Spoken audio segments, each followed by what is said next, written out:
नमस्कार दोस्तों, स्वागत है आपका आपके अपने चैनल खुशबू की आवाज़ में।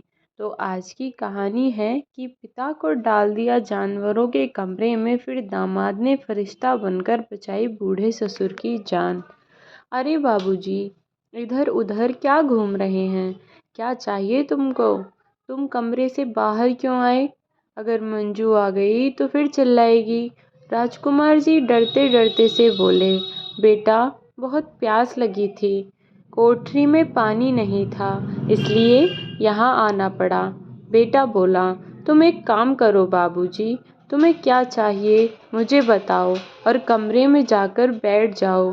वह बस आती ही होगी, बिना बात ही नाराज हो जाएगी। बेटे ने बहू के बारे में बात करते हुए कहा। राजकुमार जी अपनी कोठरी में चले गए, जो कि कच्ची मिट्टी से बना हुआ एक पुराना कमरा था। कोठरी में एक रस्सी बंधी हुई थी, जिस पर वह अपने कपड़े लटकाए रखते थे, और बेटे ने अपने पिता के लिए कुछ ईंटों पर एक प्लाईबोर्ड रख दिया था, जिस पर वह अपने खाने पीने का सामान रख लिया करते थे। इसी कमरे के एक कोने में राजकुमार जी की खाट पड़ी हुई थी, जिसके सामने उनकी पत्नी की तस्वीर लगी हुई थी। अपनी कोठरी में जाकर वह लेट गए और अपनी पत्नी की तस्वीर को देखते हुए उनकी आँखों से आंसू बहे जा रहे थे, और रोते रोते वह अपने अतीत की यादों में खो गए, जब आज से 50 साल पहले वह सावित्री जी को अपनी पत्नी बनाकर लाए थे।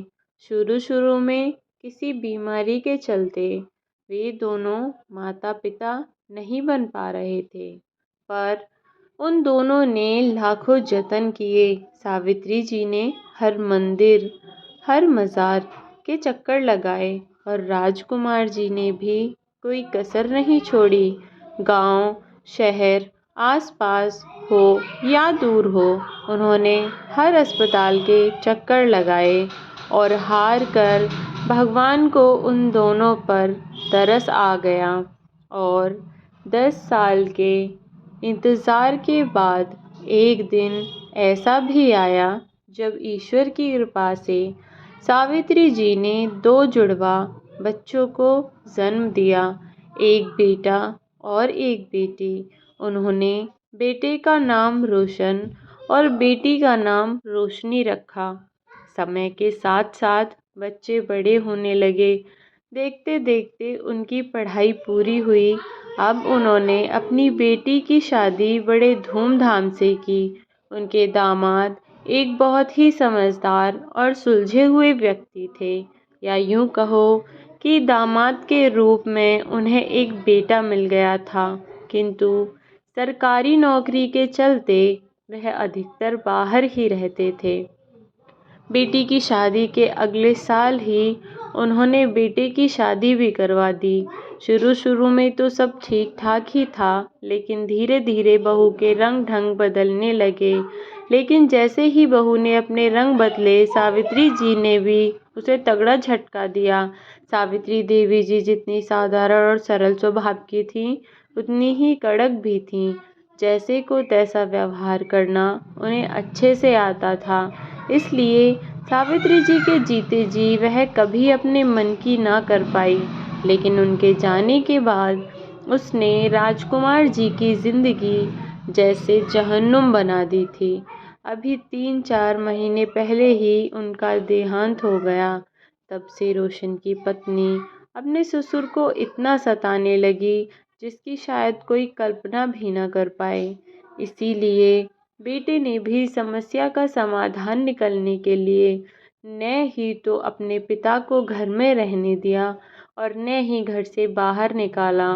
उसने अपने पिता को उस कोठरी में रख दिया, जिसमें कभी सावित्री जी के रहते राजकुमार जी ने कदम भी नहीं रखा था, जिसमें कभी जानवरों के लिए भूसा भरा जाता था और कुछ हिस्सों में जानवरों को बांधा जाता था। आज उस जगह रोशन ने अपने पिता को डाल दिया था और वह न चाहकर भी कुछ नहीं कर पाए, क्योंकि वह अपने कारण घर में किसी तरह का तनाव नहीं चाहते थे। सुबह में उनके कमरे में चाय कभी मिलती कभी नहीं, और दोपहर में बेटा ही खाना एक पिन्नी में बांधकर कमरे में भिजवा देता। उसके बाद ना तो कोई वापस उस कमरे की तरफ आता और ना ही राजकुमार जी कहीं जा पाते।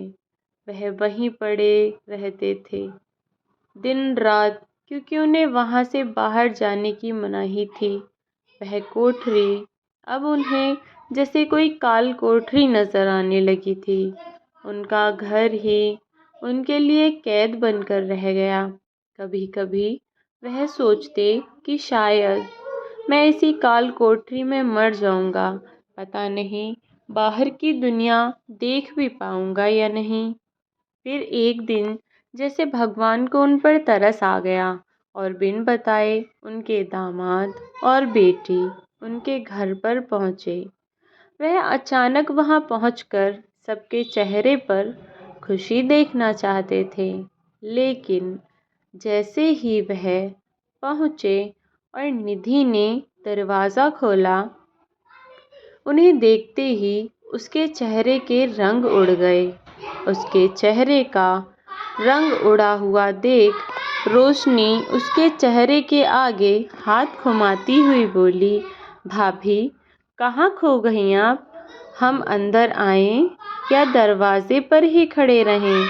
निधि खुद को संभालते हुए बोली, अरे नहीं नहीं दीदी, आइए ना अंदर, आइए जीजाजी। अनिल और रोशनी दोनों अंदर आकर बैठे। निधि ने उन्हें पानी दिया। पानी पीते पीते ही रोशनी बोली, भाभी घर में कोई दिख नहीं रहा है, सब कहाँ गए हैं? ना बच्चे हैं ना भैया हैं। निधि ने कहा, दीदी आपके भैया तो ऑफिस गए हैं और बच्चे वो अंदर दूसरे कमरे में सो रहे हैं।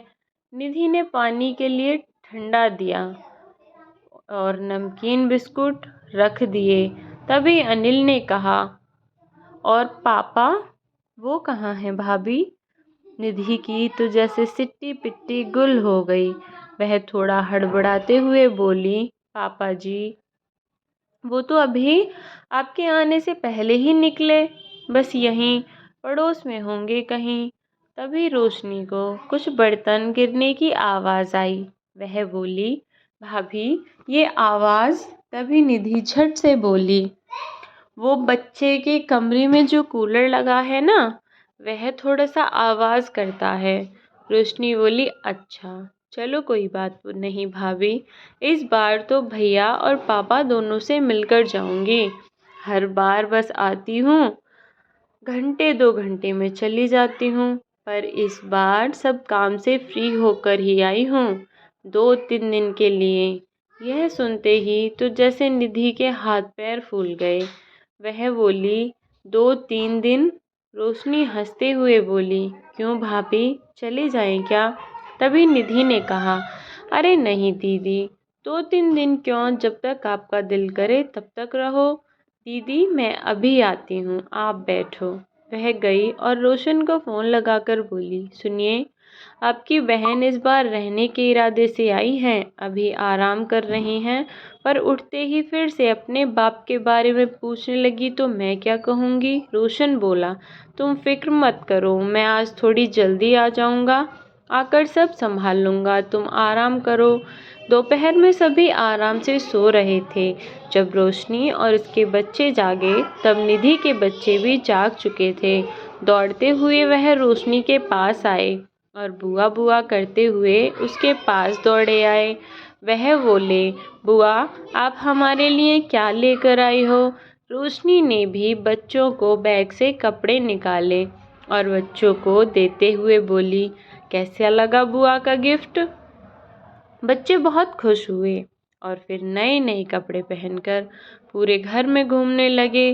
तभी रोशनी ने फिर से पूछा, भाभी हमें यहाँ आए काफ़ी टाइम हो गया, पापा अभी तक नहीं आए, ऐसे कहाँ चले गए? तभी निमी बोली, दादाजी तो तभी निधि ने निमी के मुंह पर हाथ रखते हुए कहा, अपने दोस्त के गांव गए हैं।